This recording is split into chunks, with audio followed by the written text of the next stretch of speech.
Welcome to Slash Bash, where today I am bringing you another malicious compliance Reddit video. You told me to make money, so I did. Why the surprised Pikachu face now that you can't use money to control me? My mom found a bottle of vodka in my room and both of my parents lost their minds. I decided for once I was going to stand my ground. They were abusive and used to hit me and gaslight me all the time. I only stopped getting hit when I finished high school. I'm still convinced it was because I scared them when I started getting more pissed than scared and telling my dad to hit me since that's all he knew how to do when I could see it coming. I even offered him the other cheek after he did it once, lol. The gaslighting and occasional verbal abuse still continues though. I was an adult and it wasn't like I was abusing alcohol. I only ever drank once or twice a month and never enough to not be able to act sober if needed. A bottle lasted me a while. So I said, yes, it's mine. I'm an adult and I choose to drink occasionally. They started accusing me of being a drunk, saying all the times I've been happy or laughed during the last few months was only because I was drunk.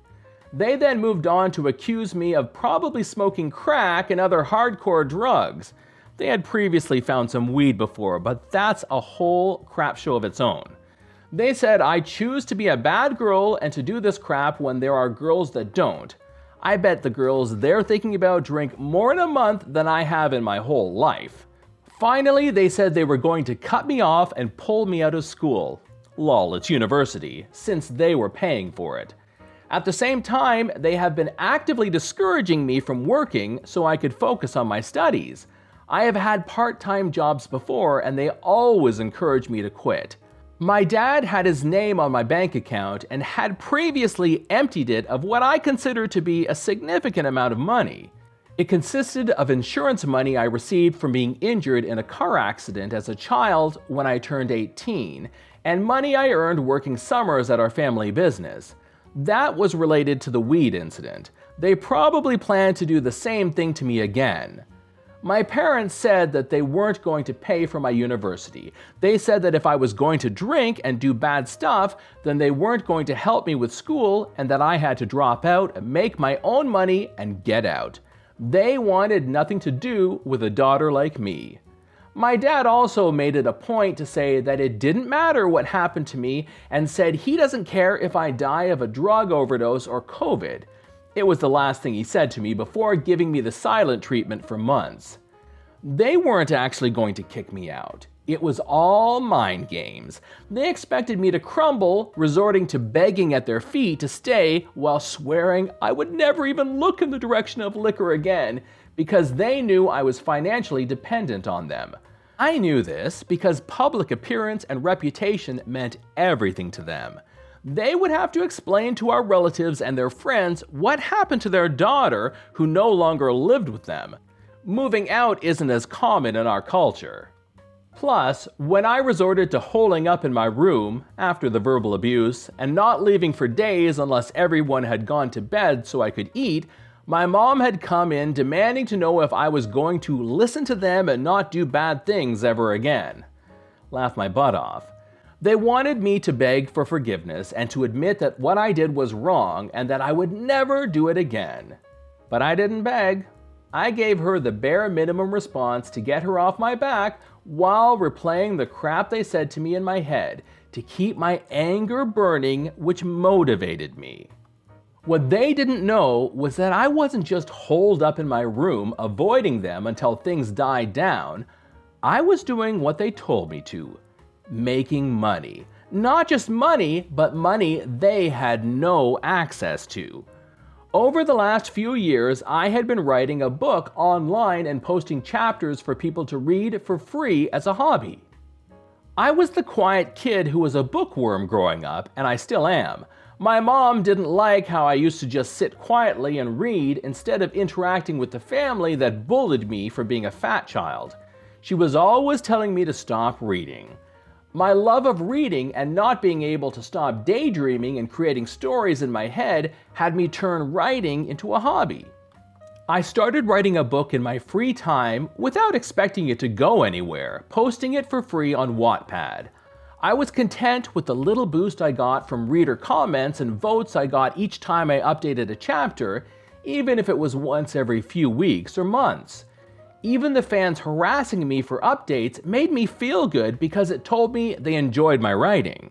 Those days that I was hiding in my room were actually spent writing the next few chapters of my book. What I would have lazily spent months writing here and there, I wrote in those days. I created a Patreon page and posted the new chapters on it before posting an update informing my readers that they could pay to read chapters early on my Patreon, and that I was going to start uploading multiple times a week there regularly while still providing one free update every week. The next time my mom got on me about staying in my room and asking me if I had made my decision on what I was going to do, I played along and agreed, lying through my teeth that I would never drink again, and I knew I was wrong. I knew I wouldn't make enough to move out and stick it to my parents, but I used the emotions they brought out in me to encourage me to start creating financial stability for myself. It affected me more than I had realized when they had taken all my money without informing me the last time I upset them. I made $600 in the last 10 days of the month. Then I made over $3,000 the next month. Then 5. The amount I made each month kept increasing. Last month, I was a few dollars shy of making $11,000. This month, I think I might make more. I wanted to keep my income a secret, but when my mom asked me what my plans were for after my undergraduate degree, I was happy to tell her that I had started making money from my writing. Because now the roles are reversed. I was right, they didn't intend to kick me out.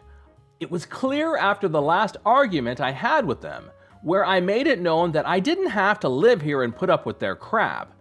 My mom knew I was making money from writing, but not how much. She only knew that I said I would continue to write if I started making enough money.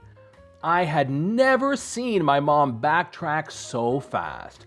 Not before attempting a bit of gaslighting, of course. It hadn't clicked for her how much money I was making, while in her eyes, just sitting at home on my phone. It only clicked for her when I dropped the news that I'd made $60,000 since starting writing earlier this year. Now, she's afraid to say anything to me that will upset me. She smelled weed once, but instead of outright calling me on it and searching my room inside out, she asked me hesitantly if I knew anything about it. She even ended the conversation with, "Oh, it must have been from outside," when I denied it. I'm going to stick around without rocking the boat until I finish my degree. I have a few classes left. Or until I have enough money saved that I'm comfortable losing my parents as a source to turn to for help. My source of income isn't a secure thing, so I'm still cautious about letting it go to my head. This is John from Slashbash. Thanks for watching. If you've enjoyed the video and want to be the first to know when the next one drops, then subscribe and make sure you click on that notifications bell just so that you'll actually see my videos. I'd love for you to drop a like, share it with your friends, and I will see you in the next one.